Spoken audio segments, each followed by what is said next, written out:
நமது வானொலி இது, நமது சமுதாயம். நமது வானொலி இது, நமது பெருமைதான். MOP சமுதாய வானொலி 107.8. நீங்கள் கேட்டுக்கொண்டிருப்பது விஞ்ஞான் பிரசாத் மற்றும் department of science and technology of தமிழ்நாடுவின் அறிவியல் பலகை. இவர்களோடு MOP சமுதாய வானொலி இணைந்து வழங்கும் அறிவியல் பயண நிகழ்ச்சிக்கு நேயர்கள் அனைவரையும் அன்போடு வரவேற்கிறோம். வணக்கம் நேயர்களே, நீங்கள் கேட்டுக்கொண்டிருப்பது MOP சமுதாய வானொலி 107.8. இது நமது சமுதாயம், நமது பெருமை. என்ன கஷிகா, பார்த்து ரொம்ப நாள் ஆச்சு. எப்படி இருக்க? அட நீ வேற, எப்பவும் டிப்ரெஷனாவே இருக்கு. என்ன பண்ணாலும் ஒரு மாதிரி வெறுப்பாவே இருக்கு. வேலை செய்யவும் பிடிக்கல, சும்மா இருக்கவும் பிடிக்கல. நீயே உனக்கு வந்தது டிப்ரெஷன்னு முடிவு பண்ணிக்காத. ஒரு நல்ல மனநல மருத்துவர்கிட்ட போய் கன்சல்ட் பண்ணு. அப்போதான் சரியா உனக்கு என்ன பிரச்சனைன்னு தெரியும். சரி, கண்டிப்பா நான் போறேன். அதுக்கு முன்னாடி டிப்ரெஷன்னா என்னன்னு சரியா சொல்ல முடியுமா? எனக்கு தெரிஞ்ச மனநல மருத்துவர் டிப்ரெஷன்னா என்னன்னு சொன்னாங்க. அதுல ஒரு வார்த்தை கூட மாத்தாம நான் சொல்றேன், நல்லா கேளு. டிப்ரெஷன்ன்றது ஒரு மூட். தொடர்ந்து ஒரு 2-3 வாரம் ஏதோ ஒரு காரணம் இருந்தும் இல்லாமலும் நமக்கு கவலை, வருத்தம், சோர்வு இருந்துட்டே இருக்கும். வெதருக்கும் கிளைமேட்டுக்கும் ஒரு சின்ன வித்தியாசம் இருக்கும்ல, அந்த மாதிரி தான் டிப்ரெஷனும் ஸ்ட்ரெஸ்ஸும்.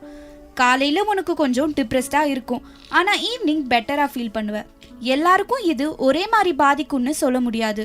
ஒருத்தரோட நெருங்கிய வட்டாரம் அவங்களோட நடவடிக்கையில மாற்றம் தெரிஞ்சா கண்டிப்பா அதை பத்தி அவங்க கிட்ட பேசணும்னு மருத்துவர்கள் சொல்றாங்க. ஓ, இவ்ளோ இருக்கு, இது தெரியாம போச்சே. சரி, அதை விடு. மக்களோட மனநலம் அதிகரிக்க நம்ம அரசு என்ன பண்ணிருக்காங்கன்னு கேட்போம் வா.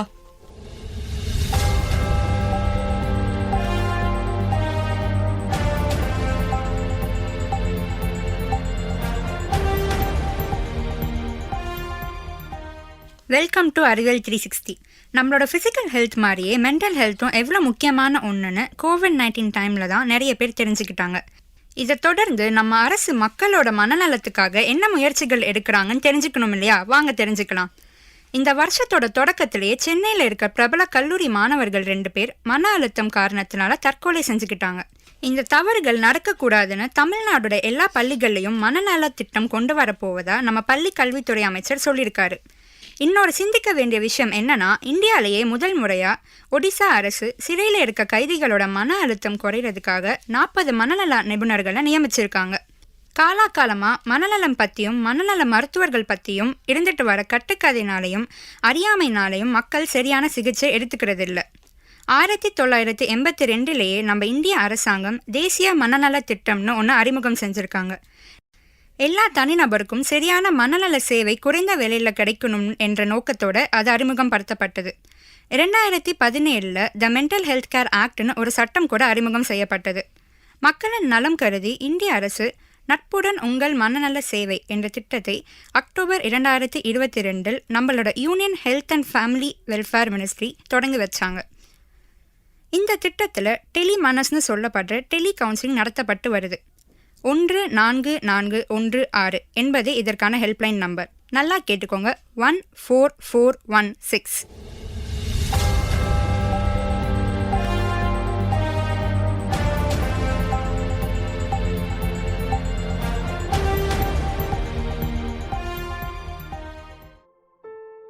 இப்போ நம்ம எல்லாருக்கும் ஒரு மனநல மருத்துவரை அணுகிறது எவ்வளவு முக்கியம்னு கண்டிப்பா தெரிஞ்சிருக்கும். இன்னொரு விஷயமும் இருக்கு. நம்ம மனநலம் பத்தி இன்ஃபர்மேஷனை நம்ம எல்லாருக்கும் ஷேர் பண்ணணும். உங்களுக்கு ஒன்று தெரியுமா? UN sustainable development solution network March மாதத்தில் வெளியிட்ட உலக மகிழ்ச்சி அறிக்கை, அதாவது வேர்ல்ட் ஹாப்பினஸ் ரிப்போர்ட்டில் மொத்தமாக 137 நாடுகள் கணக்கெடுக்கப்பட்டது. அதில் முதல் இடத்துல ஃபின்லாண்டும் 126வது இடத்துல இந்தியாவும் இருக்கு. இதில் கவனிக்கப்பட வேண்டிய விஷயம் என்னன்னா, போர், சர்வதேச நெருக்கடின்னு இருக்கிற நாடுகளான உக்ரைன் 92வது இடத்துலையும் ரஷ்யா 70வது இடத்துலையும் இருக்கு. என்னதான் இந்தியா பொருளாதாரத்திலும் விஞ்ஞானத்திலும் வளர்ந்து இருந்தாலும் மனநல விழிப்புணர்வு என்பது ரொம்ப கம்மி. ஆனாலும் கொரோனா காலத்தில் அப்புறம் மனநலம் பற்றி சமூக வலைத்தளங்களிலும் மற்றும் நண்பர்களோடு பேசும்போது இதை பற்றின விழிப்புணர்வு அதிகமாகி இருக்குன்னு சொல்லலாம். நம்ப முடியல, மனநோய் இருக்கிற மக்களுக்கு லைஃப் ஸ்பேன் குறையிற வாய்ப்புகள் அதிகமாக இருக்குன்னு மனநல மருத்துவர்கள் சொல்கிறாங்க. இத இன்னொரு கோணத்துல இருந்து பார்த்தா உடல் நலம் சரியில்லாதவர்களுக்கும் மனநலம் பாதிக்கப்படுது. இதுல இருந்து உடலும் மனமும் சார்ந்தது என தெரிய வருது. உங்களோட அடுத்த கேள்வி என்னன்னு எனக்கு தெரியும். பிரச்சனைன்னு சொல்றீங்களே, அதுக்கு தீர்வுன்னு ஒன்று இருக்கும்ல, அது என்னன்னு தானே கேட்குறீங்க.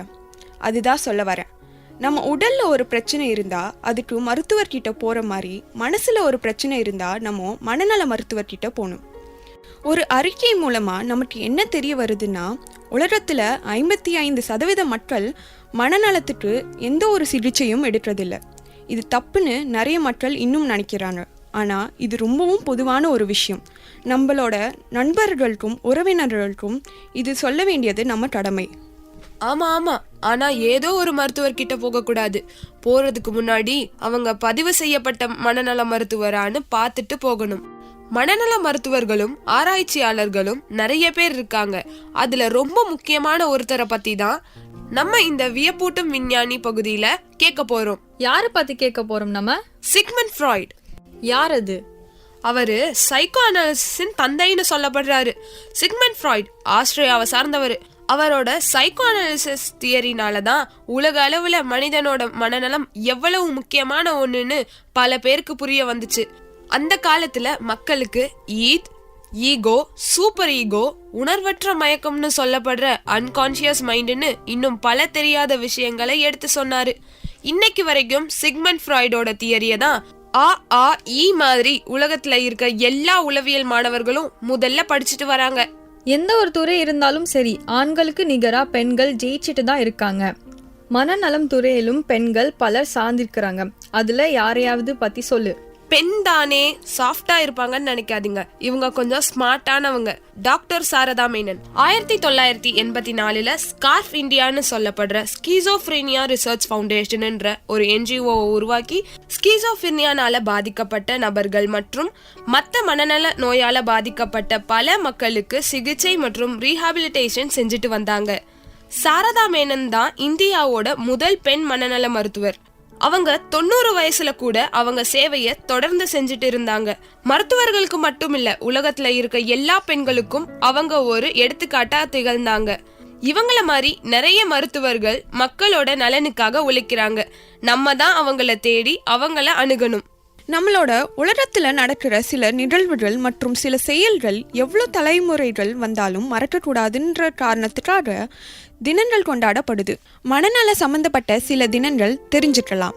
மே மாதத்துல என்ன நாள் வருதுன்னு யாருக்காச்சும் தெரியுமா? எனக்கு தெரியுமே, சம்மர் ஹாலிடேஸ் வரும். நம்ம நிறைய ட்ரிப்புக்கெல்லாம் போகலாம். என்ன, கொஞ்சம் வெயில் தான் அதிகமா அடிக்கும். அது இல்ல, மே மாதம் முழுவதும் மனநல விழிப்புணர்வு மாதம் கொண்டாடப்படுது.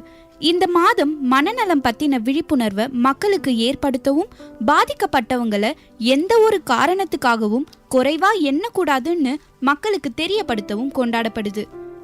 மனநல விழிப்புணர்வு மாதத்தை 1949 முதல்ல கொண்டு வந்தது மன ஆரோக்கியத்திற்கான தேசிய சங்கம்னு சொல்லப்படுற அமெரிக்கா நாட்டுல இருக்க ஒரு குழுதான். மனநல விழிப்புணர்வு மாதம் மட்டும் இல்ல, உலக மனநல நாளும் அக்டோபர் 10 கொண்டாடுறாங்க. ஒரு வருஷமும் அந்த தேதியில உலக சுகாதார அமைப்புன்னு சொல்லப்படுற வேர்ல்ட் ஹெல்த் ஆர்கனைசேஷன் மனநலம் சம்பந்தமான தலைப்புகளை அடிப்படையா வச்சு கொண்டாடுவாங்க. அந்த வகையில இந்த 2023 அவங்க தேர்ந்தெடுத்த தலைப்பு mental health is an universal right, அதாவது மனநலம் என்பது ஒரு உலகளாவிய மனித உரிமைன்னு கொண்டாடப்பட இருக்கு. இப்போல்லாம் மனநல குறைவால மக்கள், முக்கியமா மாணவர்களின் இறப்பு ரொம்பவே அதிகமாகிடுச்சு நம்ம இந்தியால. இந்த மாதிரி இறப்புகளை தடுக்கவும், எந்த ஒரு பிரச்சனையும் இறப்புக்கு தீர்வு இல்லைன்னு மக்களுக்கு புரிய வைக்கவும் உலக தற்கொலை தடுப்பு நாள் என்று 2003 இருந்து உலகம் முழுவதும் செப்டம்பர் 10 கொண்டாடப்படுது. உலக ஸ்கிசோஃப்ரெனியா தினம் மே 24 கொண்டாடப்படுது. தெளிவா சொல்றேன் கேளுங்க. ஸ்கிசோஃப்ரெனியா என்ற பாதிப்பு மூளையில உள்ள சில ரசாயன குறைபாடுனால வரும் என்று மருத்துவர்கள் சொல்றாங்க. இவங்களால அன்றாட வேலைகளை இயல்பா செய்ய முடியாது. பாதிக்கப்பட்டவங்களுக்கு யாரோ பேசுற மாதிரி குரலும் கேட்க வாய்ப்புகள் இருக்குன்னு தெரிய வருது. மனசிதைவு என்று சொல்லப்படும் ஸ்கிசோஃப்ரெனியானால பாதிக்கப்பட்ட அதுல இருந்து மீண்டும் மகிழ்ச்சியா வாழுற மக்களை முன்னிலைப்படுத்தி தான் உலக ஸ்கிசோஃப்ரெனியா தினம் கொண்டாடப்படுது. இந்த பொருளை இங்க வை, இது எடுக்காத, அது ஏன் இங்க வச்ச, இந்த நேரத்தில் இப்படி தான் பண்ணணும், இந்த இடத்துல இந்த பொருட்கள் தான் இருக்கணும், இந்த நேரத்துக்குள்ள எல்லாம் பண்ணிடணும்னு ஒரு அளவுக்கு மீறி ஈடுபடுவதனால சில பேரோட பொது செயல்பாடுகள் பாதிக்கப்படுது. நமக்கு அதை பார்க்க சின்ன விஷயமா இருக்கலாம், ஆனால் இதனால பல பேர் மனதளவில் ரொம்ப பாதிக்கப்படுறாங்க. அவங்கள தான் ஒப்சசிவ் கம்பல்சிவ் டிஸார்டர்னு சொல்லப்படுறாங்க. ஓசிடினால பாதிக்கப்பட்டவங்க. ஓசிடி பற்றின விழிப்புணர்வு, அதனால பாதிக்கப்பட்ட மக்களோட வாழ்க்கையை எடுத்து சொல்கிறதுக்கு தான் ஓசிடி விழிப்புணர்வு வாரம் அக்டோபர் 8 14 வரை கொண்டாடப்படுது. நம்ம டாக்டர் மங்களாவோட நேர்காணல் போகிறதுக்கு முன்னாடி ஒன்று நல்லா ஞாபகம் வச்சுக்கோங்க. நம்ம இந்திய அரசு மக்களுக்காக வெளியிட்ட மனநல சேவைக்கான ஹெல்ப்லைன் நம்பர் 14416. திருப்பி சொல்கிற, நோட் பண்ணிக்கோங்க, 14416. இப்போ நம்ம நேர்காணலுக்குள்ளே போகலாம், வாங்க. வணக்கம் நேயர்களே, நீங்கள் கேட்டுக்கொண்டிருப்பது எம்ஓபி சமுதாய வானொலி 107.8. இது நமது சமுதாயம், நமது பெருமை. நிதி, இன்னைக்கு எதை பற்றி நம்ம பேச போகிறோம்? இந்த கொரோனாக்கு அப்புறம் யாரை பார்த்தாலும் டிப்ரெஷன்ல இருக்கேன்னு வார்த்தைக்கு ஒரு 1000 தடவை சொல்லிட்டு இருக்காங்க. டிப்ரெஷனுக்கும் ஸ்ட்ரெஸ்க்கும் இருக்கிற வித்தியாசம் யாருக்கும் தெரியறதில்ல. இதை பத்திலாம் நம்ம சொன்னா கூட நிறைய பேர் புரிஞ்சுக்க மாட்டாங்க. இதுவே நம்ம ஒரு மருத்துவர்கிட்ட பேசினா மக்களுக்கும் சரி நமக்கும் சரி இன்னும் நிறைய விஷயங்கள் தெரிய வரும். அதனால ஒரு மனநல மருத்துவர்கிட்ட தான் நம்ம இப்போ பேச போறோம். ஆமா, சரியா சொன்ன. மனநலம் பத்தின கேள்விகளுக்கு பதில் சொல்ல நம்ம கூட டாக்டர் மங்களா இருக்காங்க. இவங்க ஸ்கார்ஸ் இந்தியான்னு சொல்லப்படுற ஸ்கீசோஃபேனியா ரிசர்ச் ஃபவுண்டேஷன்ற என்ஜிஓல ஒரு கன்சல்டன்ட் சைக்கியாட்ரிஸ்டா இருக்காங்க. அது மட்டும் இல்லாம மாணவர்கள் நிறைய பேருக்கு மனநலம் பத்தின விழிப்புணர்வை ஏற்படுத்திட்டு இருக்காங்க. நம்ம எந்தவித தாமதமும் இல்லாம நிகழ்ச்சிக்குள்ள போயிடலாம். வணக்கம் டாக்டர். வணக்கம்மா. ஃபர்ஸ்ட் ஆஃப் ஆல், மனநலம்னா என்ன? மனநலம் பாதிக்கப்படும் போது வரும் பாதிப்புகள் என்ன டாக்டர்? நம்ம மனநலம்னா என்னன்னு புரிஞ்சுக்கிறதுக்கு முன்னாடி மனம்னா என்னன்னு புரிஞ்சுக்கணும். நிறைய பேருக்கு ஒரு கன்ஃபியூஷன் இருக்கும். மனம்ங்கிறது எங்கள் தலையில் இருக்கா, ஹார்ட்டில் இருக்கா அப்படிங்கிறதுல ஒரு கன்ஃபியூஷன் இருந்துகிட்டே இருக்கும். அதை சிம்பிளாக சொல்லணும்னா, நம்மளுடைய பிரெயின் மூளை வந்து ஒரு கம்ப்யூட்டர் மாதிரின்னு எடுத்துக்கிட்டோன்னா, அந்த பிரெயின் வந்து ஹார்ட்வேர். நம்ம மைண்ட் அப்படிங்கிற நம்மளுடைய சிந்தனை திறன் அது வந்து சாஃப்ட்வேர். அவ்வளோதான் மனம் அப்படிங்கிறது. ஸோ நம்மளுடைய சிந்தனை செயல் இதெல்லாம் வந்து நடக்கிற இடம் நம்ம மூளை. அதுதான் நம்மளுடைய மனத்துடைய இருப்பிடம். ஸோ மூளையை பாதிக்கிற எந்த ஒரு விஷயமும் நம்மளுடைய மனநலத்தை பாதிக்கும். உங்கள் சர்வீஸில் நிறைய பேரை பார்த்துருப்பீங்க. உங்களுக்கு தெரிஞ்சு மனநலம் எந்த வயசுக்கு உட்பட்ட மக்களை ரொம்பவும் பாதிக்குதுன்னு நினைக்கிறீங்க? மனநலத்துக்கு எந்த விதமான வயசு வித்தியாசமும் கிடையாது. அது பிறந்த குழந்தையிலிருந்து 100 வயசு வரைக்கும், உயிரோடு இருக்கிற வரைக்கும் யாருக்கு வேணால் எப்போ வேணால் மனநல பாதிப்பு வரலாம். ஒரு ஸ்டாட்டிஸ்டிக்ஸ் என்ன சொல்லுதுன்னா, நம்மளுடைய பாப்புலேஷனில் கிட்டத்தட்ட 60% மக்கள் ஏதாவது ஒரு பாயிண்ட் ஆஃப் டைம் அவங்க வாழ்க்கையில் ஒரு முறையாவது ஏதாவது ஒரு மனநல பிரச்சனையை அவங்க அனுபவிச்சிருப்பாங்க. இன்னொரு ஸ்டாட்டிஸ்டிக்ஸ் என்ன சொல்லுதுன்னா, 4 பேரில் ஒருத்தருக்கு கட்டாயமாக ஒரு மனநல பிரச்சனை இருக்குது. பெரும்பாலும் அது மன அழுத்தம், நம்ம பொதுவாக சொல்கிற டிப்ரெஷன். இது வந்து 4 பேரில் ஒருத்தருக்கு இருக்கிறதுக்கான வாய்ப்பு இருக்குங்கிறது தான் புள்ளி விவரம் சொல்லுது. மனநலம் நமக்கு சரி இல்லைன்னு எப்படி தெரிஞ்சுக்கிறது? சுருக்கமாக கேட்கணும்னா, மனநல குறைவின் அறிகுறிகள் என்ன டாக்டர்? இது வந்து லைக் ஒரு ஜுரம் இருக்குது, இருமல் இருக்குது, சளி இருக்குது, அந்த மாதிரி கிடையாது. ஒரு மனநல பாதிப்பு வரும்போது அது கரெக்டாக இன்றைக்கி இந்த டைம் தான் ஆரம்பிச்சதுன்னு நம்ம குறிப்பிட்டு சொல்கிற மாதிரி இருக்காது. பொதுவாக நம்ம ஈஸியாக இதை வந்து ஐடென்டிஃபை பண்ணணுன்னா, நம்மளுடைய அன்றாட வாழ்க்கையில் நாம் இயல்பாக எப்படி இருக்கோமோ அந்த இயல்புலேருந்து ஏதாவது ஒரு மாற்றம். நல்லா ரெகுலராக ஸ்கூலுக்கு போயிட்டு இருந்தவங்க ஸ்கூல் போக பிடிக்கல, வேலைக்கு போக பிடிக்கல, இல்லை சரியாக தூங்காமல் இருக்காங்க, இந்த மாதிரி ஏதாவது ஒரு மாற்றம் தொடர்ந்து 2 இல்லை 3 வாரங்களுக்கு இருந்ததுன்னா அது ஒரு மனநல பிரச்சனையினுடைய அறிகுறியாக இருக்கலாம். எல்லாருக்கும் ஒரே மாதிரி தொந்தரவுகள் ஆரம்பிக்காது, ஒவ்வொருத்தருக்கு அது ஒவ்வொரு விதமாக ஆரம்பிக்கும். ஸோ பலவிதமான அறிகுறிகள் வரலாம். சில பேருக்கு வந்து அந்த நோய் இருக்கிறதோட முதல் அறிகுறி மற்றவங்க கவனிக்கிறதே வந்து அவங்க ஒரு தீவிரமாக ஏதாவது ஒரு தற்கொலை முயற்சி பண்ணும்போதோ இல்லை திடீர்னு வீட்டை விட்டு காணாமல் போயிடும்போதோ தான் இவங்களுக்கு இவ்வளவு நாள் இதெல்லாம் ஒரு பிரச்சனையாக இருந்திருக்குங்கிறதே புரியும். ஸோ அந்த அறிகுறிகள் வந்து அவ்வளவு ஈஸியாக வெளியே தெரியாது. அதனால இது வந்து ஒரு ரொம்ப ஈஸி கிரவுண்ட் ரூல். அவங்க இயல்புலேருந்து மாறி இருக்காங்க, ஒரு நாள் 2 நாள் யாருக்கு வேணா இருக்கலாம். ஆனால் ஒரு தொடர்ந்து ஒரு 2-3 வாரங்கள் ஒருத்தருக்கு அவங்க இயல்பு நிலையிலிருந்து ஒரு மாற்றம் வரும்பொழுது அது மனநல பிரச்சனையினுடைய அறிகுறியாக இருக்கலாம். மனநல பாதிப்புனால மக்களோட ஆயுட்காலம் குறையிறதுக்கு வாய்ப்புகள் இருக்கா டாக்டர்? இதை 2 விதமாக பார்க்கலாம். ஒன்று, முதல்ல வந்து உடல் நலம் மனநலம் இது ரெண்டுமே வந்து ஒன்று சார்ந்து இருக்கிற விஷயம். மனநல பாதிப்புனால உடல்நல பிரச்சனைகள் அதிகமாகும், உடல்நல பாதிப்புனால மனநல பிரச்சனைகள் அதிகமாகும். உதாரணத்துக்கு இப்போ ஒருத்தருக்கு கேன்சர் இருக்குன்னு கண்டுபிடிச்சிருக்காங்க, அதுவும் ஒரு குணப்படுத்த முடியாத நிலையில் இருக்காங்கன்னு தெரியும் போது யாராக இருந்தாலும் அவங்களுக்கு மன அழுத்தமோ பதட்டமோ வரத்துக்கு வாய்ப்பு இருக்குது. பட் அந்த பதட்டம் அதிகமாகும் பொழுதோ இல்லை மன அழுத்தம் அதிகமாகும் பொழுதோ அவங்க வந்து வேணாம், எனக்கு ட்ரீட்மெண்ட்டே வேண்டாம் அப்படின்னு ஒரு முடிவு எடுக்கும்பொழுது நிச்சயமாக அவங்களுடைய உடல்நிலையில் இன்னும் மோசமாகறதுக்கு வாய்ப்பு இருக்குது. அதே மாதிரி சில சக்கரவியாதி, இரத்த கொதிப்பு மாதிரியான நோய்கள் நம்மளுடைய மனநலத்தை பொறுத்து அதனுடைய தாக்கமும் மாறுபடும். பல பேருக்கு இரத்த சர்க்கரை அதிகமாக இருக்கிறவங்க பல பேருக்கு எவ்வளவு மாத்திரை கொடுத்தாலும் அது குறையாமல் அதிகமாக இருக்கும் பொழுது அதற்கு காரணம் அவங்களுக்கு இருக்கிற மனநல பிரச்சனைகள். மன அழுத்தம் அதிகமாக இருக்கும் பொழுது சுகர் கண்ட்ரோலில் வராது. ஸோ இந்த மாதிரி உடல் நலத்தை மனநலமும் பாதிக்கிறதுனால அதனால வர காம்ப்ளிகேஷன்ஸில் அவங்களுக்கு ஆயுட்காலம் குறையறதுக்கான வாய்ப்புகள், மார்பிடிட்டி இன்க்ரீஸ் ஆகுது. இன்னொரு விஷயம், மனநல பிரச்சனை அதிகமாக இருக்கும் பொழுது தன்னுடைய உடல் நலத்தை பற்றி பெருசாக அக்கறை காட்டாமல் அதை பற்றி கவனிச்சிக்காமல் விடுறது நடக்கும். தீவிர மனநல பாதிப்புக்கு உள்ளானவர்களுக்கு ஒரு பெருசாக கவனிப்பு இல்லாமல் போகும்போது குடும்பத்தாரே வந்து அவங்கள பெருசாக கவனிக்காமல் விடலாம், இல்லை தங்களுக்கு ஏற்படுற பிரச்சனைகளை அவங்க வெளியே சொல்லறதுக்கு தெரியாமல் இக்னோர் பண்ணலாம்.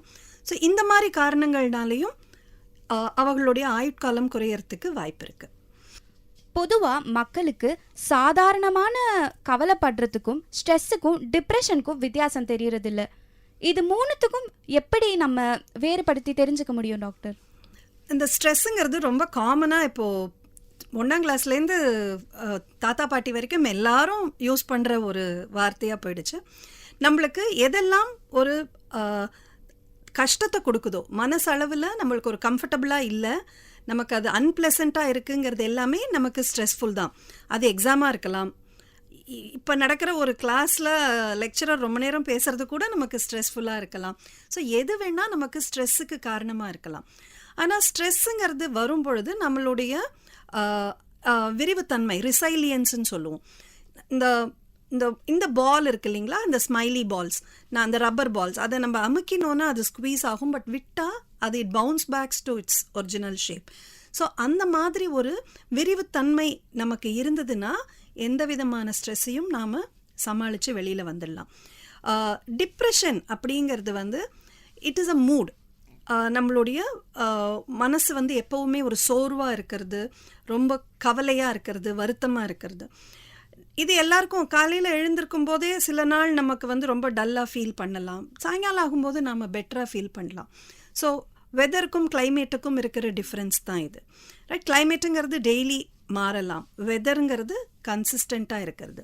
ஸோ இந்த டிப்ரெஷன் அப்படிங்கிறது ஒரு நோயாக எப்போ நாம் கன்சிடர் பண்ணுறோன்னா, முன்னாடி சொன்ன மாதிரி தொடர்ந்து காரணம் இருக்கலாம், இல்லாமல் இருக்கலாம், ஆனால் ஒரு எல்லாத்துலேயுமே ஒரு நாட்டம் இல்லாமல், ரொம்ப வருத்தமாக, எதுலேயுமே ஈடுபட முடியாமல், சாப்பிட பிடிக்கல, எனக்கு எதுவுமே பிடிக்கல, ஒரு எப்போவுமே அழணும் போல், அந்த மாதிரியான ஒரு மனநிலை தொடர்ந்து 2-3 வாரங்களில் இல்லை அதுக்கு மேலேயோ இருந்தால் அதை தான் நாம் டிப்ரெஷன்னு சொல்கிறோம்.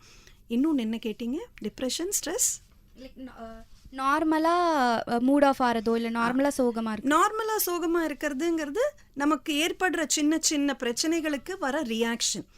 ஸோ அதை வந்து நாம் ஒரு நோயாக கன்சிடர் பண்ண முடியாது, அது it's a normal reaction. So அதுலேருந்து நாம் ஈஸியாக வெளியில் வந்துடுறோம். கொஞ்ச நேரம் அது இருக்கலாம், பட் அதையே நான் நினச்சிக்கிட்டு வாரக்கணக்கில் அதை பற்றியே கவலைப்பட்டுட்டு இருந்தால் அப்போது அது நோயாகுது. உங்கள் நிறுவனமான ஸ்கார்ஃப் இந்தியாவோட முக்கிய நோக்கமே ஸ்கீசோஃப்ரீனியா சம்பந்தமான ஆராய்ச்சிகள், அதனால் பாதிக்கப்பட்டவர்களின் கவனிப்பு முறையை ஒட்டியே இருக்குது. இந்த ஸ்கீசோஃப்ரீனியானா என்ன டாக்டர்? ஸ்கிசோஃப்ரீனியா அப்படின்னு நம்ம சொல்கிறது வந்து தமிழில் மனச்சிதைவு நோய். இது வந்து நம்ம பொதுவாக யாரை வந்து மனநலம் பாதிக்கப்பட்டவர்கள் பைத்தியம்னு நம்ம லேபிள் பண்ணுறோமோ அதுதான் மனச்சிதைவு நோய். ஸோ இது வந்து ஒரு தீவிர மனநோய். இவங்களுக்கு வந்து கொஞ்சம் தன்னுடைய சுற்றி நடக்கிற விஷயங்கள்லேருந்து அவங்க ஒரு ஒட்டாமல் தனியாக ஒரு உலகத்தில் வாழற மாதிரி இருக்கும். சில கற்பனையான விஷயங்களை அவங்க மனசில் நினச்சிக்கிட்டு அதுதான் நிஜம்னு நம்பி அவங்க இருக்கிறதுக்கு வாய்ப்புகள் இருக்குது. ஸோ இந்த மாதிரி ஒரு சூழலில் அவங்களுடைய செயல்பாடு குறைஞ்சு போயிடும், அவங்க யோசிக்கிற விதம் மாறிடும். ஸோ அவங்களுக்கு வந்து ஒரு தெளிவாக கம்யூனிகேட் பண்ண முடியாமல் போகலாம், எதுலேயுமே கவனம் செலுத்தி வேலை செய்ய முடியாமல் போகலாம். தனியாக இருக்கும் பொழுது அவங்களுக்கு யாரோ பேசுகிற மாதிரி காதுகளில் குரல்கள் கேட்கலாம். அந்த குரல்கள் வந்து அவங்க கிட்ட பயமுறுத்துகிற மாதிரியோ இல்லை திட்டுற மாதிரியோ இல்லை அதிகாரம் பண்ணுற மாதிரி, இதை செய் அதை செய்ன்னு கமாண்ட் பண்ணுற மாதிரி. ஸோ இந்த மாதிரி என்ன விதமான குரல்களாக வேணாலும் இருக்கலாம். அந்த குரல்கள்னால அவங்களால வேறு எதுலேயும் கவனம் செலுத்த முடியாமல் அந்த குரல்கள் கிட்டே அவங்க பேச ஆரம்பிப்பாங்க. அதுதான் நாம் பார்க்கும்போது அவங்க தானாக பேசிகிட்டு இருக்காங்க, கையெல்லாம் அசைச்சிட்டு பேசிகிட்டு இருக்காங்க. இது எல்லாமே வந்து அந்த குரல்களோடு அவங்களுக்கு இருக்கிற ஒரு கற்பனை உரையாடல். ஸோ இந்த மாதிரி ஒரு நிலையில் இருக்கிறது தான் மனச்சிதைவு நோய். ஸ்கார்ஃப் வந்து மனச்சிதைவு நோயினால் பாதிக்கப்பட்டவர்களுக்கு ரீஹாபிலிட்டேஷன் புனரமைப்புக்காக ஏற்படுத்தப்பட்ட ஒரு நிறுவனம். அப்போ வந்து அரசாங்க மருத்துவமனை கவர்மெண்ட் மென்டல் ஹாஸ்பிட்டல் ஐனாவரமில் இருக்கிற ஹாஸ்பிட்டல் தாண்டி இவங்களுக்கு வந்து வேறு எந்த விதமான ஒரு ரெசிடென்ஷியல் ஃபெசிலிட்டியோ ஒரு புனரமைப்பு நிறுவனமோ தமிழ்நாட்டில் கிடையாது. ஸோ அப்போ தான் வந்து டாக்டர் சாரதா மேனனும் இன்னும் சில அவங்களுடைய நண்பர்களுமா சேர்ந்து இந்த புனரமைப்புக்காக, இதோட கோல் என்ன அப்படின்னா தீவிர நோயினால் பாதிக்கப்பட்டவங்களுக்கு நம்ம வந்து தகுந்தபடி ரீஹாபிலிட்டேஷன் கொடுத்து அவங்கள மறுபடியும் சமுதாயத்தில் இயல்பு வாழ்க்கைக்கு அவங்கள திரும்ப வைக்கணுங்கிறது தான் இதோட கோல். அப்படி ஆரம்பித்த நிறுவனம் இப்போ வந்து ஸ்கிசோஃப்ரீனியா மாத்திரம் இல்லை, எல்லா விதமான மனநல பிரச்சனைகள், குழந்தைகள் முதல் முதியவர்களுக்கு வர டிமென்ஷியா வரைக்கும் எல்லாத்துக்குமான ஒரு சிகிச்சைகளை அளிக்கிற அளவுக்கு ஒரு பெரிய நிறுவனமாக இப்போ வளர்ந்துருக்கு. ஆராய்ச்சி அதில் ஒரு பகுதி தான். முக்கியமாக வந்து அது கிளினிக்கல் சர்வீசஸ், புறநோயாளிகள் உள்ள அட்மிட் பண்ணி பார்க்குற நோயாளிகள், ஸோ எல்லா விதமான உளவியல் ரீதியான சிகிச்சைகள், இது எல்லாம் உள்ளடக்கினது தான் ஸ்கார்ஃப். அப்சசிவ் கம்பல்சிவ் டிஸார்டர்னு சொல்லப்படுற ஓசிடி பற்றி மக்கள் நிறைய பேருக்கு மேலோட்டமாக மட்டுமே தெரியுது. ஓசிடி பற்றி சுருக்கமாக சொல்ல முடியுமா? ஓசிடி வந்து நாம் நினைக்கிறத விட கொஞ்சம் நிறைய பேருக்கே இருக்குது. பட் பல பேர் வந்து அதை ரொம்ப விளையாட்டுத்தனமாக அந்த வார்த்தையை உபயோகப்படுத்துவாங்க. எஸ்பெஷலி சோஷியல் மீடியாவில் பார்த்தீங்கன்னா, I am very obsessed about something, இல்லைனோ I have a compulsion to do this. அது அவ்வளவு சிம்பிளான விஷயம் கிடையாது ஓசிடி. அதில் வர அந்த கம்பல்ஷன் வந்து எந்த அளவுக்கு தீவிரமாக இருக்கும்னா, அவங்களால இயல்பு வாழ்க்கையில் எதையுமே ஈஸியாக செய்ய முடியாத அளவுக்கு அது அவங்களுக்கு கஷ்டமாக இருக்கலாம். ஸோ இந்த ஓசிடியில் என்ன ஆகுது அப்படின்னா, ஏதாவது ஒரு எண்ணம், தமிழில் வந்து அதை நம்ம எண்ண சுழற்சி நோயின்னு சொல்கிறோம். ஏதாவது ஒரு எண்ணம் வந்து மூளையில் லூப் ஆயிட்டு அதுவே திரும்ப திரும்ப வரும்பொழுது கவனம் அதை தாண்டி வேறு எங்கேயும் அவங்களால செலுத்த முடியல.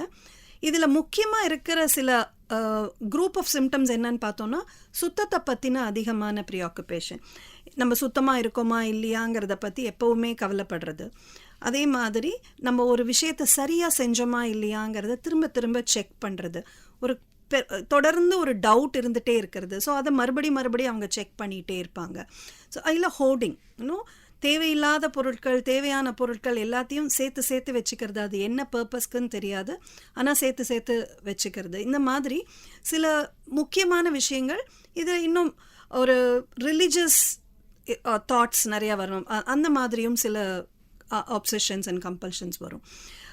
இந்த சுத்தம் பற்றின பயம் ஒருத்தர் எந்த அளவுக்கு தள்ளும் அப்படின்னா, ஒரே ஒரு உதாரணம் சொல்கிறேன். சமீபத்தில் நான் பார்த்த ஒரு பெண்மணி, அவங்களுக்கு வந்து அந்த சுத்தம் பற்றின ஒரு பயம் 15 வயசில் ஆரம்பித்தது. எந்த அளவுக்குன்னா, அவங்க வீட்டு பீரோவை வந்து பூட்டி சாவியை அவங்களே தான் கையில் வச்சுப்பாங்க. வீட்டில் இருக்கிற யாரையும் அதை தொட விட மாட்டாங்க. ஏன்னா அவங்களுக்கு பயம், மற்றவங்கெல்லாம் சுத்தமாக கை இல்லாமல் அந்த பீரோவை திறந்து பொருளை எடுத்துட்டாங்கன்னா எல்லாத்துலேயும் கிருமி வந்துடும், பாக்டீரியா வந்துடும், வைரஸ் வந்துடும்னு. அவங்க ஸ்கூலுக்கு போகும்போது காலேஜ் போகும்போது கூட சாவி அவங்க எடுத்துகிட்டு போயிடுவாங்க. ஸோ வீட்டில் இருக்கிறவங்க இவங்க வந்து திறந்து எடுத்து கொடுத்தா, ஏன்னா ஷீ பிலீவ்ஸ் நான் ஒத்தி தான் சுத்தமாக கை கழுவிட்டு எடுக்கிறேன் அப்படின்னு. அந்த அளவுக்கு வந்து அது அவங்களுடைய சுத்தத்தை பற்றின ப்ரீ ஆக்குபேஷன். வீட்டை விட்டு அவங்களால வெளியில் வர முடியாது, ஏன்னா என்னை மீறி நான் போய் சுத்தம் இல்லாத ஒரு இடத்த தொட்டுடு வேணும். ஸோ துணை இல்லாமல் அவங்களால வாசப்படி கூட தாண்ட முடியாது. இந்த அளவுக்கு அந்த சுத்தத்தை பற்றின ப்ரீ ஆக்குபேஷன் அதிகமாக இருக்கலாம். ஸோ ஓசிடி வந்து மனச்சிதைவு நோய்க்கு நிகராக ஒருத்தருக்கு வந்து ஒரு அவங்களுடைய வாழ்க்கையை முடக்கும் தன்மை, டிசபிலிட்டியை ஏற்படுத்துகிற ஒரு நோய். இதுவும் வந்து மூளையில் ஏற்படுற ரசாயன மாற்றங்கள்னால வர நோய் தான். சரியானபடி மருந்துகளும் நிறையா அவங்களுக்கு தெரப்பீஸ், சைக்கலாஜிக்கல் தெரப்பீஸும் சேர்த்து கொடுக்கும் பொழுது இந்த நோயிலேருந்து மீண்டு அவங்க வர முடியும். டிப்ரெஷன், ஸ்கீசோஃபேனியா, ஓசிடின்னு இன்னும் நிறைய மனநல பிரச்சனைகள் இருக்குது. இந்த மாதிரி மனநலம் சம்மந்தப்பட்ட பிரச்சனைகளை குணப்படுத்தவோ இல்லை தடுக்கவோ முடியுமா? தடுக்கிறது அப்படிங்கிறது வந்து முழுக்க சாத்தியம் இல்லை. ஏன்னா எல்லா மனநல பிரச்சனைகளுமே வந்து மரபணு ரீதியாக வருது. இப்போ நம்ம டயபெட்டிஸை வந்து முழுக்க தடுக்க முடியாது. அதே மாதிரி தான் இதுவும் மரபணு ரீதியாக குடும்பத்தில் பரம்பரை ரீதியாக வரக்கூடிய நோய்களில் இதுவும் ஒன்று, எல்லா மனநல பிரச்சனைகளுமே. அதே மாதிரி இது வந்து வெறும் அந்த ஜெனட்டிக் இது எஃபெக்ட் மாத்திரம் கிடையாது. அந்த வர தன்மை இருக்கிறவங்களுக்கு சுற்றுப்புற சூழலில் ஏற்படுற தாக்கமும் சேர்ந்து வேலை செய்யும் பொழுது இது ரெண்டும் இணைந்து தான் அவங்களுக்கு அந்த நோயை ஏற்படுத்துது. ஸோ நாம் மேனிப்புலேட் பண்ணக்கூடியது அந்த சுற்றுப்புற சூழல், அந்த தாக்கங்களை. ஸோ அதில் வந்து எப்படி நம்ம பண்ண முடியும்னா, நம்மளுடைய லைஃப் ஸ்டைலில் இருக்கிற சில சேஞ்சஸ், சரியான உணவு பழக்கங்கள், ஒரு பேலன்ஸ்டு டயட், நல்ல புரதச்சத்தும் நியூட்ரிஷன்ஸ், விட்டமின்ஸ், அந்த ட்ரேஸ் எலிமெண்ட்ஸ் எல்லாம் இருக்கிற மாதிரியான ஃபுட் எடுத்துக்கிறது, போதுமான அளவு தண்ணீர், போதுமான அளவு தூக்கம். தூக்கத்தை வந்து நம்ம மிஸ் பண்ணாமல் அந்த தேவையான 8 to 9 hours தூக்கம் கட்டாயமாக ஒருத்தருக்கு இருக்குது. டெய்லி ரெகுலர் ஃபிசிக்கல் ஆக்டிவிட்டி, உடற்பயிற்சி வந்து நம்மளுடைய உடல் நலத்துக்கு எவ்வளோ முக்கியமோ அந்த அளவுக்கு மனநலத்துக்கும் ரொம்ப முக்கியம். டெய்லி உடற்பயிற்சி செய்யும் பொழுது அது அவங்களுடைய ஞாபக சக்தியையும் ஒரு வேலையில் கவனம் செலுத்தி தொடர்ந்து கவனம் செலுத்துறதுக்கு தேவையான கான்சன்ட்ரேஷனையும் நிச்சயமாக இம்ப்ரூவ் பண்ணுது. இன்னும் சொல்லப்போனால் உடற்பயிற்சி ரெகுலராக வாக்கிங் இதெல்லாம் பண்ணிகிட்ருக்கிறவங்களுக்கு வயதான அப்புறம் வர அந்த டிமென்ஷியா, மூளை சுருக்கம் நோய், ஞாபக சக்தி குறைபாடு வர அந்த நோய்கள் வந்து தள்ளி போகிறதுக்கு வாய்ப்பு இருக்குது. ஏன்னா அமிக்டலாங்கிற அந்த பகுதி, மூளையினுடைய பகுதி வந்து ஃபிசிக்கல் ஆக்டிவிட்டினால் அதோடைய சைஸ் வந்து டெவலப் ஆகிறதுனால அவங்களுக்கு ஞாபக சக்தி சார்ந்த பிரச்சனைகள் வருவது குறையறதுக்கு வாய்ப்பு இருக்குது. இதை தவிர நிச்சயமாக மற்ற மனிதர்களோடு நமக்கு இருக்கிற தொடர்புகள் ரொம்ப முக்கியம். சோஷியல் கான்டாக்ட்ஸ், நம்ம எல்லாத்தையுமே வந்து ஒரு ஸ்க்ரீன் மூலமாக மாத்திரமே டீல் பண்ணுறது. இப்போ ஷாப்பிங் ஸ்க்ரீனில், ஃப்ரெண்ட்ஸோடு பேசுறது ஸ்க்ரீனில். ஸோ அந்த physical contact and physical association with people அது ரொம்ப முக்கியம். ஹேவிங் அ ஹாபி, ஒரு ஹெல்த்தி ஹாபி இருந்ததுன்னா அது வந்து நிச்சயமாக நம்மளுடைய ஸ்ட்ரெஸ்ஸை குறைக்க உதவும். பிரச்சனைகள் வரும்பொழுது அதுலேருந்து எளிதாக மீண்டு வெளியில் வரத்துக்கு உதவும். குடும்பமும் நண்பர்களும் ஒரு நல்ல சப்போர்ட்டிவ் சிஸ்டம் நமக்கு இருந்ததுன்னா நிறைய மனநல பிரச்சனைகளை நம்ம தாண்டி வந்துட முடியும். ஸோ இது வந்து ஓரளவுக்கு நோய்கள் வருவதை தள்ளி போடலாம், தடுக்கலாம்.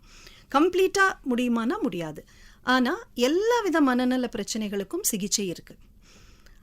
அதுதான் ரொம்ப முக்கியம்.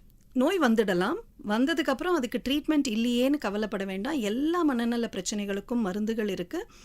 நிறைய ஆராய்ச்சிகள் நடந்து நிறைய மருந்துகள் கண்டுபிடிக்கிறதுல ஒரு முக்கியமான துறை மனநலம். ஏன்னா அது வந்து அதோட இம்பார்ட்டன்ஸ் என்னன்னு தெரிஞ்சதுனால தான் இப்போ நிறைய ஆராய்ச்சிகள் மூளையில் ஏற்படுற நோய்களுக்கான சிகிச்சைகளுக்கு தான் நிறைய நடக்குது. ஸோ மருந்துகள் மாத்திரம் இல்லை, பல்வேறு விதமான நூதன சிகிச்சை முறைகளும் நிறைய வந்துட்டுருக்கு. ஒருத்தருக்கு எந்த மாதிரி அறிகுறிகள் இருந்தா அவங்க ஒரு மனநல மருத்துவரை தொடர்பு கொள்ளணும்? உடனடியாக சிகிச்சை எடுத்துக்கிட்டா எந்த அளவுக்கு பாதிப்புகளை தடுக்கலாம் டாக்டர்? நான் முதல்ல சொன்ன மாதிரி ஒவ்வொருத்தருக்கு ஒவ்வொரு மாதிரி சிம்டம்ஸ் இருக்கலாம். எந்த தொந்தரவாக இருந்தாலும் அது தொடர்ந்து இருந்ததுன்னா நாம் ஒரு மனநல மருத்துவர் இல்லை, குடும்ப மருத்துவரை, ஒரு பொதுநல மருத்துவரை அணுகினா கூட நம்ம அதை சந்தேகத்தை நிவர்த்தி பண்ணிக்கலாம். பட் பொதுவாக மனநல பிரச்சனைகளுடைய ஆரம்ப நிலை அறிகுறிகள் அப்படின்னு நம்ம பார்த்தோன்னா முதல்ல பாதிக்கப்படுறது அவங்களுடைய தூக்கம். சில பேருக்கு தூக்கம் சுத்தமாக வராமல் போகலாம், இல்லை சில பேர் ரொம்ப அதிகமாகவும் தூங்கலாம். மன அழுத்தம் அதிகமாகும் பொழுது 24 மணி நேரத்தில் 20 மணி நேரம் கூட தூங்குவாங்க, ஆனாலும் நல்லா தூங்கினோங்கிற திருப்தி இல்லாமல் அவங்க டல்லாக தான் இருப்பாங்க. அதே மாதிரி அதிகமான சுறுசுறுப்பு, ஒரு எதுலேயுமே கவனம் செலுத்த மாட்டாங்க, ஆனால் ரொம்ப பரபரப்பாகவே இருப்பாங்க. அதுவும் ஒரு விதமான அறிகுறியாக இருக்கலாம். இல்லை எந்த ஆக்டிவிட்டியும் இல்லாமல் எந்த வேலைகளும் செய்யாமல் கம்ப்ளீட்டாக வித்ட்ரானா, யார்கிட்டையும் பேசாமல் ஒரே இடத்துல மந்தமாக உட்காந்துக்கிட்டு ஏதோ யோசனை பண்ணிகிட்டே இருக்கலாம். சாப்பாட்டில் நாட்டம் இல்லாமல் போகலாம், கோபம் அதிகமாக வரலாம், இல்லை சின்ன சின்ன விஷயங்களுக்கெல்லாம் ரொம்ப எரிச்சல் படலாம். இத்தனை நாள் அவங்க ரொம்ப நெருக்கமாக கன்சிடர் பண்ணவங்களை கூட விட்டு விலகி இருக்கலாம்.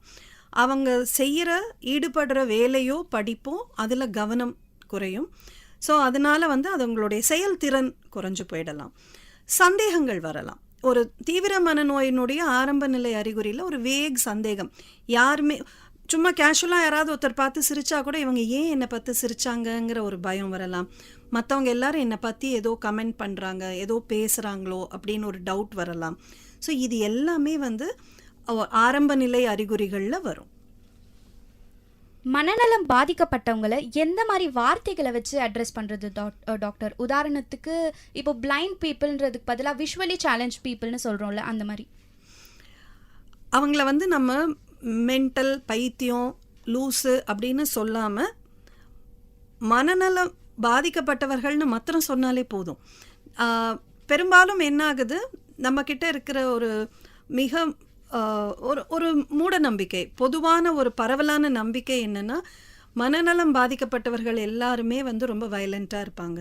ஸோ யாராவது கோவப்பட்டால் சைக்கோ அப்படிங்கிற ஒரு வார்த்தை, அந்த வார்த்தைக்கு அர்த்தம் கூட நிறைய பேருக்கு தெரியாது. ஆனால் இந்த வார்த்தையை பிரயோகப்படுத்தி தான் அவங்கள நாம் அட்ரஸ் பண்ணுறோம்.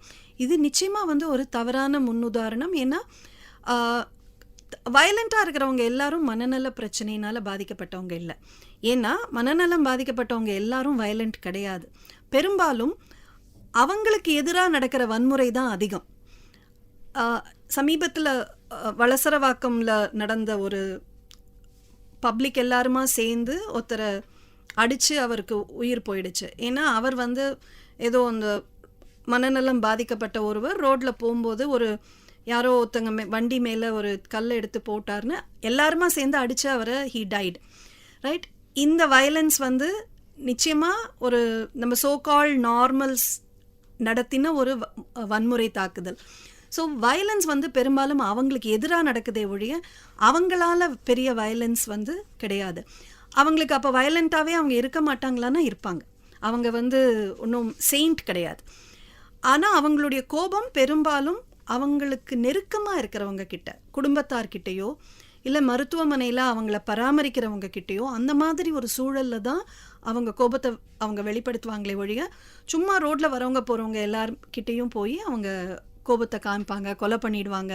இது ரொம்ப ஒரு தவறான புரிதல். கல்வி, மருத்துவம், விவசாயம்னு முக்காவாசி துறைகளில் ஆர்டிஃபிஷியல் இன்டெலிஜென்ஸ் அதாவது ஏஐ வந்துடுச்சு. இந்த விஞ்ஞானம் மனநல நிபுணர்களுக்கு பயனுள்ளதாக இருக்கா இல்லை பாரமாக இருக்கா? இது ரெண்டு விதமாக பார்க்கலாம். ஏன்னா பல சமயங்களில் ஆர்டிஃபிஷியல் இன்டெலிஜென்ஸ் மனநல பிரச்சனை, மனநலத்திலையும் அதுக்கான பங்கு இருக்குங்கிறது இப்போது கொஞ்சம் கொஞ்சமாக வந்துட்டுருக்கு. நம்ம ஆர்டிஃபிஷியல் இன்டெலிஜென்ஸ் வரைக்கும் போக வேணாம். நம்ம கொரோனாக்கு அப்புறம் டெலிகன்சல்டேஷன் இப்போ ஒரு பெரிய அளவில் வந்துட்டுருக்கு. முன்னாடி யாரும் அதை யோசித்து பார்க்கல, இது சரியா, இது பண்ணலாமா அப்படின்னு. ஆனால் நாங்கள் ஸ்கார்ஃபில் கிட்டத்தட்ட 2004லேருந்து டெலிகன்சல்டேஷன் பண்ணிகிட்ருக்கோம். ஏன்னா சுனாமி வந்ததுக்கு அப்புறம் எங்களால் அந்த சுனாமி பாதிக்கப்பட்ட மாவட்டங்களுக்கு நேரில் போயிட்டுருந்தோம். பட் அது முடியலன்ன போது நாங்கள் டெலிகன்சல்டேஷன் ஆரம்பித்தோம். அதை தொடர்ந்து அதுக்கப்புறம் புதுக்கோட்டையில் நாங்கள் ஒரு 3 தாலுக்ஸில் பண்ணிகிட்ருந்தோம்.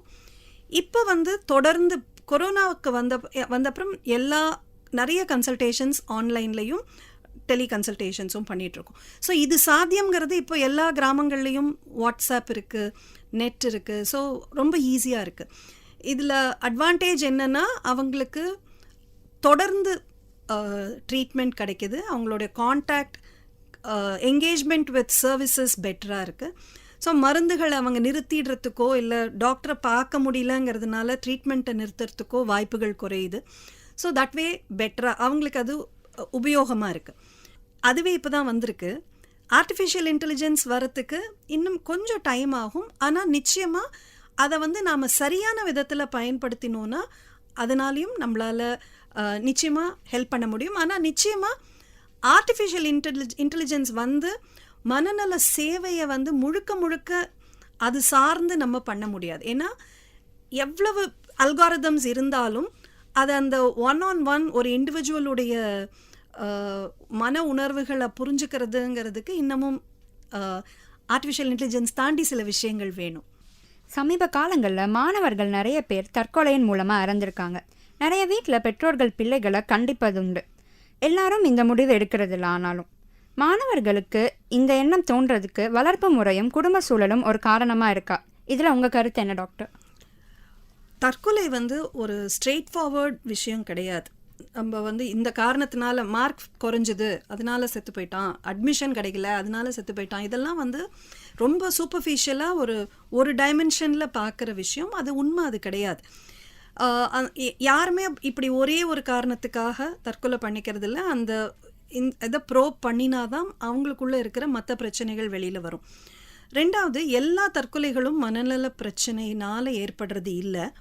ஆனால் முதல் முறையாக மன அழுத்தம் ஏற்படும் போது அந்த ஃபஸ்ட்டு எபிசோட் ஆஃப் டிப்ரெஷனில் தற்கொலைக்கான சாத்தியங்கள் ரொம்ப அதிகம்.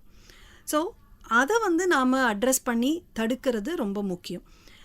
பெற்றோர் பிள்ளைகளுக்கு நடுவில் ஒரு கலந்துரையாடல் கம்மி ஆயிடுச்சுங்கிறது இன்னொரு காரணம். அண்ட் இப்போது எல்லா சைட்லேருந்தும் வந்து ஸ்டூடெண்ட்ஸுக்கு ப்ரெஷர் அதிகமாக இருக்குது. நீ இதை படித்தே ஆகணும், இதை நீ சாதிச்சே ஆகணும். ஒன்றும் ரொம்ப படிக்காத பசங்களுக்கு அது அவ்வளவு ப்ராப்ளம் இல்லை. இந்த டாப் 5 டாப் 10 இருக்கிறவங்களுக்கு இந்த ப்ரெஷர் இன்னும் அதிகம். ஸ்கூல்ஸில் வந்து நீ நம்ம ஸ்கூலுக்கு நல்ல பேர் வாங்கி கொடுத்தே ஆகணும், ரேங்க் வாங்கியே ஆகணும். ஸோ இந்த மாதிரியான ப்ரெஷர் பெற்றோருக்கு வந்து அது ஒரு கௌரவ பிரச்சனை. மற்றவங்கள விட தன்னோட பையன் நல்ல மார்க் வாங்கணுங்கிறது. அண்ட் அவங்களுடைய இன்ட்ரெஸ்ட் இல்லாமல் சில கோர்சஸில் சேர்க்கறது, இது எல்லாமே வந்து ஒரு ப்ரெஷருக்கு காரணமாகும். இன்னொரு முக்கியமான காரணம், அந்த குழந்தைகளுக்கும் சின்ன வயசுலேருந்து பெருசாக எந்த விதமான ஒரு கஷ்டத்தையோ இல்லை ஒரு பிரச்சனைகளையோ அவங்க அணுகிறதுக்கான வாய்ப்புகளே நம்ம கொடுக்காம கேட்குறதெல்லாம் அவங்களுக்கு நடந்துக்கிட்டே இருந்ததுன்னா, பெற்றோர்கள் வந்து குழந்தைகள் எப்பவும் சந்தோஷமாக இருக்கணும், குழந்தைகள் எப்போவுமே வந்து அவங்க நினைக்கிறதெல்லாம் அவங்க அடையணும் அப்படிங்கிற ஒரு மைண்ட் செட்லேயே குழந்தைகளை வளர்க்கும்போது அவங்க வாழ்க்கையில் சந்திக்கிற முதல் தோல்வி இது நிச்சயமாக அவங்க பெற்றோரால் இதை சரி பண்ண முடியாது. மார்க்கு குறையிறதையோ அட்மிஷன் கிடைக்கிறதோ பெற்றோர் கையில் இல்லை. ஸோ அந்த மாதிரி அவங்களால சரிப்படுத்த முடியாத ஒரு சூழல் வரும் பொழுது அந்த பிள்ளைங்களுக்கு அது முதல் தோல்விங்கும் போது அவங்களுக்கு அதை ஹேண்டில் பண்ண தெரியல. சின்ன வயசுலேருந்து சில விஷயங்கள் உடனே கிடைக்காம கொஞ்சம் அவங்க அதுக்கு முயற்சி செஞ்சாதான் கிடைக்குங்கிற ஒரு சூழல். பேரண்ட்ஸ் வந்து நோங்கிற வார்த்தையை பிரயோகிக்க கற்றுக்கணும். கேட்குறதுக்கு முன்னாடி எல்லாமே ப்ரொவைட் பண்ணினா அந்த பிள்ளைகளுக்கு பிரச்சனைகளை சமாளிக்கிற திறன் இருக்காது.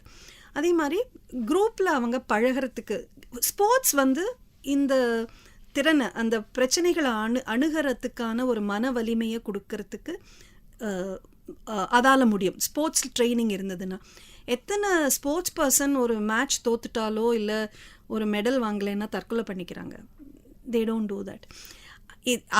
வேறு காரணங்களுக்காக அவங்க பண்ணியிருக்கலாம், ஆனால் இந்த காரணத்துக்காக பண்ண மாட்டாங்க. ஏன்னா ஸ்போர்ட்ஸ் வில் டீச் யூ, வாழ்க்கையில் இந்த மாதிரியான வெற்றி தோல்விகள் சகஜம்ங்கிற அந்த பாடத்தை ஈஸியாக சொல்லி கொடுக்கும் அது.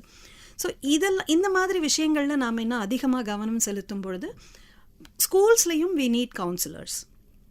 குழந்தைகளுக்கு மனம் விட்டு பேசுகிறதுக்கு ஒரு பொதுவான நபர் தேவை. அது டீச்சராக இருக்கலாம், பட் டீச்சரை நம்பி சொன்னால் அது என்ன ஆகுமோங்கிற கவலை ஸ்டூடெண்ட்ஸுக்கு இருக்கும். ஸோ ஒரு கவுன்சிலர் 3வது மனுஷங்களாக ஒருத்தர் இருக்கிறது. பெற்றோரே வந்து இன்னும் கொஞ்சம் சேர்ந்து உட்காந்து குழந்தைகள்கிட்ட அவங்க என்ன சொல்ல நினைக்கிறாங்கங்கிறத கேட்குறது, இது எல்லாமே வந்து ஹெல்ப் பண்ணும்.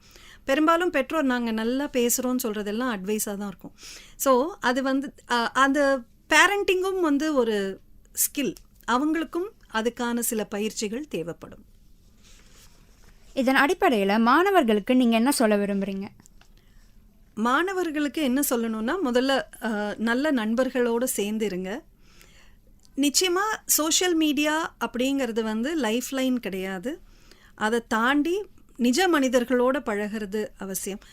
Media and all these technical gadgets அவசியம்தான். பட் அதை வந்து எந்த அளவுக்கு மாட்ரேஷனில் நம்ம யூஸ் பண்ணுறோங்கிறத பொறுத்து தான் அது நமக்கு உபயோகமாக இருக்கா இல்லை பாதிக்குதான்னு இருக்கும். அதே மாதிரி இந்த வீடியோ கேம்ஸ் விளையாடுறது, இது எல்லாமே சோஷியல் மீடியா அடிக்ஷனுங்கிறது வந்து இப்போது ஒரு அங்கீகரிக்கப்பட்ட மனநல பிரச்சனை. அதுக்கு ட்ரீட்மெண்ட் கொடுக்கறதுக்கு டிஅடிக்ஷன் சென்டர்ஸ் இருக்குது, சென்னையிலேயே இருக்குது. ஸோ அந்த சோஷியல் மீடியாவில் நாம் எவ்வளவு நேரம் செலவழிக்கிறோம், அது வந்து நமக்கு எந்த அளவுக்கு நம்மளோட வாழ்க்கையில் பாதிப்பை ஏற்படுத்துதுங்கிறத அவங்களே ஒரு நிமிஷம் யோசிக்கணும். ஸோ அந்த மைண்ட்ஃபுல்னஸ், நாம் பண்ணுறது கரெக்டாக, நம்ம கரெக்டான பாதையில் போகிறோமாங்கிறத வந்து ஒரு நிமிஷம் அவங்க சிந்திக்க ஆரம்பித்தாங்கன்னா அவங்களுக்கே தெரியும். அண்ட் ஒரு கஷ்டம் இருக்குது, அதை வந்து எனக்கு என்ன பண்ணுறதுன்னு தெரியலன்னா தயங்காமல் ஹெல்ப் எடுத்துக்கணும். அது நீங்கள் பேசுகிறது உங்கள் நண்பராக இருக்கலாம், குடும்ப நபராக இருக்கலாம், ப்ரொஃபஷ்னலாக இருக்கலாம். ஆனால் யாராவது ஒருத்தர்கிட்ட மனம் விட்டு பேசணும். தற்கொலை எண்ணம் வரும் பொழுது அதை பற்றி கட்டாயமாக ஒருத்தர்கிட்ட நம்ம பேச முயற்சிக்கிறது ஒரு உயிரை காப்பாற்றுறதுக்கு உதவும். மற்றவங்க தற்கொலை எண்ணத்தை பற்றி பேசும்போது நாம் அதை வந்து ரொம்ப அலட்சியமாகவோ அது மாதிரிலாம் பேசக்கூடாது அப்படின்னு ஒரு ஒத்த வார்த்தையிலையோ நாம் அதை ஒதுக்காமல் அவங்க ஏன் அப்படி சொல்கிறாங்கங்கிறத கவனித்து அவங்களுக்கு என்ன பண்ணணுங்கிறத நாம் யோசிக்கணும். ஏதாவது அதை தடுக்கிறதுக்கான முயற்சியில் நம்ம இறங்கணும். நம்மளால் எல்லாம் தனியாக பண்ண முடியாது. ஸோ யாராவது ஒரு சிக்னிஃபிகண்ட் அதர், அதை உங்கள் காலேஜில் இருக்கிற டீச்சராக இருக்கலாம், இல்லை குடும்ப நபராக இருக்கலாம், அவங்க முக்கியமான ஒருத்தர்கிட்ட நாம் அதை இன்ஃபர்மேஷனை கொடுத்து அவங்களுக்கு உதவி கிடைக்கிறதுக்கு ஏற்பாடு பண்ணணும். ஸ்டூடெண்ட்ஸ் வந்து அடுத்தவங்களுடைய மனநல பிரச்சனைகளை கூர்ந்து கவனிக்கிறதுக்கான திறனை வச்சுக்கணும். ஒருத்தவங்க சரியாக இல்லைன்னா நாம் அவங்கள அப்ரோச் பண்ணி ஹெல்ப் வேணுமான்னு கேட்குறதுக்கு நாம் கான்ஃபிடெண்ட்டாக இருக்கணும். சினிமா பார்த்து தான் எல்லாரும் வளர்ந்துருப்போம். அவ்வளோ முக்கியமான ஒரு பிளாட்ஃபார்மில் மனநலம் பற்றி சரியான தகவல்களை காட்டுறாங்கன்னு நினைக்கிறீங்களா டாக்டர்? நீங்கள் என்ன நினைக்கிறீங்க? சில படங்கள்ல அப்படி இருக்கு, ஆனா சில படங்கள்ல தவறா காட்டுறாங்கன்னு நினைக்கிறோம். பெரும்பாலான படங்கள்ல மனநலம் பத்தின சித்தரிப்பு தவறானதா தான் இருக்கு. நான் முதல்ல சொன்ன மாதிரி இந்த மனநல பாதிப்பு இருக்கிறவங்க எல்லாருமே வயலண்டான பீப்புள் அப்படிங்கிற அந்த எண்ணம் வந்து அது ஆதி காலத்திலேருந்து அந்த பயம் இருந்தாலும் அதை வந்து அதிகமாக வலியுறுத்தினது திரைப்படங்கள் தான். எல்லா மொழி திரைப்படங்களும் அதுக்கு விதிவிலக்கு இல்லாமல் எல்லாரும் அதை தான் பண்ணியிருக்காங்க. அவங்களுக்கு ஒரு கதையை வந்து அந்த வயலன்ஸை ஜஸ்டிஃபை பண்ணணும் அப்படின்னா அதை ரொம்ப ஈஸியாக அதை வந்து அவங்க மனநல சரியில்லைன்னு சொல்லிடுறாங்க. இது வந்து அந்த கதைக்கு நல்லா இருக்கலாம், ஆனால் அது வந்து ஒரு மனநல பாதிப்போடு வாழற ஒருத்தருக்கு வந்து அது மிகப்பெரிய பாதிப்பை ஏற்படுத்துது. ஸோ அவங்கள பார்த்து மற்றவங்க விலகி போகிறதுங்கிறது அவங்களுக்கு ஏற்படுற ஒரு புறக்கணிப்பு. இதை வந்து பல பேர் அதை கவனித்து வந்து பேசியிருக்காங்க. எங்ககிட்ட பேசும்போது ஒரு பேஷண்ட் வந்து கேட்டார், ஆஃபீஸில் எல்லாரும் என்னை கேட்குறாங்க, நீயும் இந்த மாதிரி தான், உனக்கு ஒரு எபிசோட் வந்தால் இப்படி தான் எல்லாரையும் அடிச்சிடுவியா, நீ எல்லாரையும் வந்து தூக்கி போட்டு மிதிப்பியா? அவன் லைஃப்பில் அந்த பையன் வந்து அந்த மாதிரி அக்ரெசிவாக இருந்தது கிடையாது, அவனுக்கு பைப்போலார் டிஸார்டர் தான். ஸோ பட் அவங்களுக்கு வந்து அது எவ்வளோ ஒரு அவமானமாக உணர்வாங்கங்கிறத வந்து அந்த சென்சிட்டிவிட்டி ஃபிலிம் மேக்கர்ஸ்க்கு இல்லை பெரும்பாலான சமயம். சில நல்ல திரைப்படங்களும் வந்திருக்கு, எத்தனையோ நல்ல திரைப்படங்கள் வந்திருக்கு. ஓரளவுக்கு திரைப்படத்துக்காக சில விஷயங்களை அவங்க மிகைப்படுத்தி சொல்லலாம், ஆனால் முழுசாகவே வந்து தவறான ஃபேக்ட்ஸ் காமிக்கக்கூடாது. உதாரணத்துக்கு இது வந்து பேய் பிடிச்சிருக்கு, ஸோ இதை வந்து நம்ம வந்து மந்திரவாதி பார்த்தா சரியாயிடும், இந்த மாதிரி கருத்துக்களை வலியுறுத்துகிற மாதிரியான திரைப்படங்கள், இல்லை திருமணம் செஞ்சு வச்சா மனநோய் சரியாயிடும், இது மாதிரி பல திரைப்படங்கள் அந்த மாதிரி எல்லாம் வந்திருக்கு. சமீப காலமாக இந்த வயலன்ஸ் தான் ரொம்ப அதிகமாக ப்ராப்பகேட் பண்ணப்படுறது. ஸோ இதெல்லாம் வந்து நிச்சயமாக வந்து தவறான சித்தரிப்புகள். ரொம்ப ரேராக இருக்கக்கூடிய ஏதோ 1-2 இன்ஸ்டன்ஸை வச்சு நாம் வந்து அதை ஒரு திரைப்படத்தில் காமிக்கும்போது அதுதான் காமன் திங்கிற எண்ணம் மக்கள் மனசில் ஏற்படும்போது இதில் அதிகமாக பாதிக்கப்படுறது நோய்வாய்ப்படுறவர்கள். என்னாகும், அவங்களுக்கு ஒரு நோய் இருந்தால் கூட அதை வெளியில் சொல்ல பயப்படுவாங்க, ஏன்னா நம்மளை வந்து புறக்கணிச்சிடுவாங்க. ஸோ இதனால என்ன ஆகுது, அவங்க ட்ரீட்மெண்ட்டுக்கு வரதே டிலே ஆகுது, ரைட்? ஸோ அவங்க அவாய்ட் பண்ண பார்ப்பாங்க. ரொம்ப ஒரு பொறுக்க முடியாத சூழலில் தான் குடும்பம் ட்ரீட்மெண்ட்டுக்கே வருவாங்க. இந்த அளவுக்கு திரைப்படங்களுடைய தாக்கம் பிரச்சனையாக இருக்குது. திரைப்படங்கள் பண்ணுற இன்னொரு முக்கியமான விஷயம் மனநல மருத்துவமனைகளை பற்றின சித்தரிப்புகள். மென்டல் ஹாஸ்பிட்டல்ஸ் எல்லாமே வந்து அது வில்லனுடைய கேம்ப் மாதிரி, அங்கே இருக்கிற சைக்கியாட்ரிஸ்ட் எல்லாருமே வந்து வில்லனோட கையாள் மாதிரி, யாரை வேணா பைத்தியமாக்கிடலாம், கரண்ட் ஷாக் கொடுத்த பைத்தியமாக்கிடலாம். ஸோ கரண்ட் ஷாக்குங்கிறது வந்து ஒரு உயிர் காப்பாற்றுற ஒரு ட்ரீட்மெண்ட் மெத்தட். ரொம்ப தீவிர மன அழுத்தம், தற்கொலை எண்ணங்கள் அதிகமாக இருக்கும்போது கரண்ட் ஷாக் கொடுக்கறது தான் அவங்க உயிரை காப்பாற்றும். ஒரு 1 or 2 சிட்டிங்ஸ் எலக்ட்ரோ கன்வல்சிவ் தெரப்பின்னு சொல்லுவோம். ஸோ இது கொடுத்தா அவங்களுக்கு அந்த தற்கொலை எண்ணம் முழுசாக போகும். அது வந்து திரைப்படங்களை காமிக்கிற மாதிரி கிடையாது. சும்மா யார் வேணால் போய் டமால்னு தலையில் ஒரு இதை வச்சு அவங்க அப்படியே கை காலை இழுத்துக்கிட்டு ஃபிட்ஸ் வர மாதிரி அதெல்லாம் ஒன்றுமே கிடையாது. இது வந்து ஒரு மைனர் சர்ஜரிக்கு எப்படி அனஸ்தீசியா கொடுத்து தியேட்டரில் சர்ஜரி பண்ணுவாங்களோ அதே மாதிரி அனஸ்தீசியா கொடுத்து பேஷண்ட்டுக்கு எதுவுமே தெரியாது. அவங்க வந்து மயக்க நிலையில் தான் இருப்பாங்க. இந்த ஷாக்கை கொடுத்து 10 நிமிஷம் கழித்து அவங்க எழுந்து அவங்க இயல்பு வேலைகளை செய்ய ஆரம்பிச்சிடலாம்.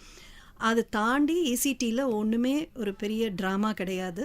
ஆனால் திரைப்படங்கள் திரும்ப திரும்ப அதை சொல்லும் பொழுது ஒரு மனநல மருத்துவமனையில் சேர்க்கறதுக்கோ இல்லை கரண்ட் ஷாக் கொடுக்கறது நல்லதுன்னு டாக்டர் சொன்னால் அதை சந்தேகத்தினால மறுக்கிறதோ நிறையா இருக்குது. சினிமா ஒரு மனிதனை எவ்வளோக்கு எவ்வளோ இன்ஃப்ளூயன்ஸ் பண்ணுதோ அதே அளவுக்கு சமூக வலைத்தளங்களும் மக்களை, முக்கியமாக சொல்லப்போனால் இளைஞர்களை இன்ஃப்ளூயன்ஸ் பண்ணுதுன்னு தான் சொல்லணும். திரைக்கு முன்னால் எவ்வளோ தைரியமான ஒருத்தராக இருந்தாலும் திரைக்கு பின்னாடி அவங்களும் ஏதோ ஒரு விதத்தில் பாதிக்கப்பட்டுட்டு தான் இருக்காங்க. அதை பற்றி நீங்கள் என்ன நினைக்கிறீங்க? சமூக வலைத்தளங்கள் மனநலத்தை எப்படி பாதிக்குது? சமூக வலைத்தளங்கள் வந்து எல்லாமே மாட்ரேஷனில் யூஸ் பண்ணினா பிரச்சனை இல்லை. அதில் வந்து அதிகமாக மூழ்கி போகும்பொழுது என்னோடய போஸ்ட்டுக்கு லைக்ஸ் கிடச்சிருக்கா, என்னோடய ஃபோட்டோக்கு எத்தனை பேர் கமெண்ட்ஸ் போட்டிருக்காங்க, அதில் எத்தனை பாசிட்டிவ் கமெண்ட்ஸ், ஸோ இதிலையே ஃபோக்கஸ்டாக இருக்கிறவங்களுக்கு நிறைய மன அழுத்தம் வரும். இதில் ஆண்களை விட பெண்களுக்கு தான் அதிக பாதிப்பு அப்படின்னு புள்ளி விவரம் சொல்லுது. ஸோ இது ஒரு பக்கம். அங்கே வந்து ஒரு அனானிமிட்டி இருக்கிறதுனால யார் வேணால் எதை வேணால் சொல்லலாங்கிற ஒரு கருத்து சுதந்திரத்தை நிறைய பேர் தவறாக பிரயோகப்படுத்தும் பொழுது வார்த்தைகளில் நிதானம் இல்லாமல் போகும்போது அது டெஃபினட்டாக அந்த சம்மந்தப்பட்ட நபருக்கு மனநல பாதிப்பை ஏற்படுத்தும்.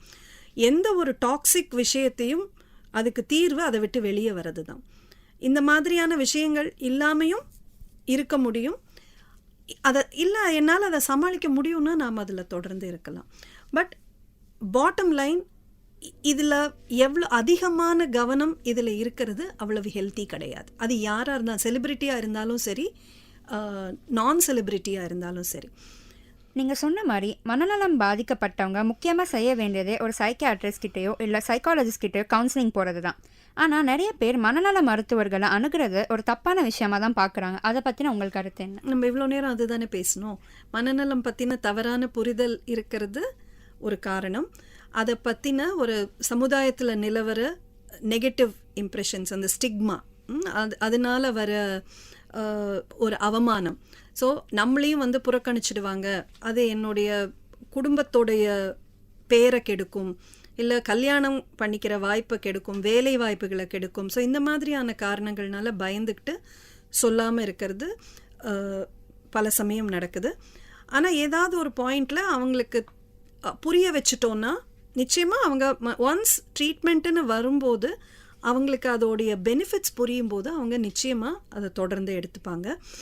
அதனால தான் விழிப்புணர்வு, இப்போ இந்த மாதிரி ப்ரோக்ராம்ஸ் எல்லாமே வந்து அந்த மாதிரியான தயக்கங்களை நீக்கிறதுக்கு ரொம்ப உதவி பண்ணும். ஸோ இந்த மாதிரி நம்ம எவ்வளவு அடிக்கடி பேசுகிறோமோ, மனநலம் வந்து அந்த இப்போது சுகர் பற்றி எல்லாம் ஓரளவுக்கு விழிப்புணர்வு இருக்குது.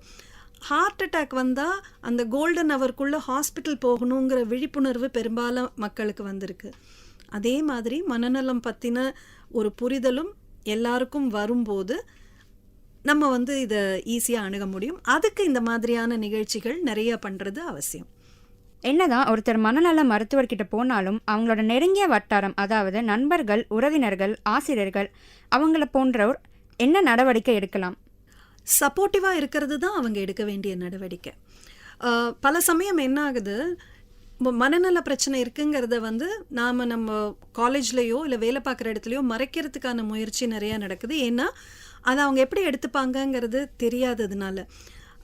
இது திருமணங்கள்லேயும் நடக்கும். திருமணத்துக்கு முன்னாடி நோய் இருந்த விஷயத்தை மறைச்சு திருமணம் பண்ணும்போது திருமணத்துக்கு அப்புறமும் அதை மறைச்சே வைக்க வேண்டிய ஒரு சூழலில் அந்த டென்ஷனும் ப்ரெஷரும் அதிகமாகுது. ஸோ ஓரளவுக்கு நாம் அது வந்து ஒரு பெரிய விஷயம் இல்லைங்கிறத வந்து புரிய வச்சுட்டோன்னா அது ஈஸியாக போயிடும். எல்லார்கிட்டேயும் போய் ஒரு ரொம்ப எலாபரேட்டாக எல்லா விவரங்களையும் சொல்லணுங்கிறது இல்லை. ஆனால் இல்லை, எனக்கு வந்து ஒரு ப்ராப்ளம் இருந்தது, இப்போ மாத்திரை சாப்பிட்டுட்ருக்கேன், நான் நல்லா இருக்கேங்கிற விவரத்தை சொல்கிறதுனால எதுவும் கெட்டு போயிடாது. அண்ட் நிறைய பேருக்கு பயம், அதனால வேலை போயிடுமோன்னு. சட்டப்படி மனநல பாதிப்பு ஆயிருக்குங்கிற ஒரே காரணத்துக்காக ஒருத்தர் வேலையை விட்டு யாரையும் நம்ம வெளியே அனுப்ப முடியாது. சட்டம் வந்து அந்த ப்ரொடெக்ஷனை நமக்கு கொடுத்துருக்கு. ஸோ அந்த மாதிரி பயங்கள் தேவையில்லை. நாம் வெளிப்படுத்தணும். வெளிப்படுத்தலைன்னா அவங்கக்கிட்டேருந்து நாம் எப்படி ஆதரவை எதிர்பார்க்க முடியும்? அவங்களுக்கு அது தெரியாத போது அவங்க ஆதரவு காமிக்க முடியாது. அது தெரிஞ்சதுன்னா, நமக்கு தெரியறது ஒருத்தருக்கு ப்ராப்ளம் இருக்குன்னா நாம் இன்னும் கொஞ்சம் சப்போர்ட்டிவாக இருக்கணும்.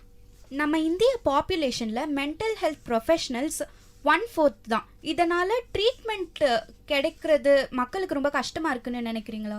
1/4 is not the right data. இந்தியாவில் வந்து trained mental health professionals, psychiatrist வந்து ரொம்ப கம்மிமா. ஒரு 5,000-6,000 பீப்புள் தான் மொத்தமே. பாக்கி அலைட் மென்டல் ஹெல்த் ப்ரொஃபஷனல்ஸோடைய நம்பர் இன்னும் கம்மி.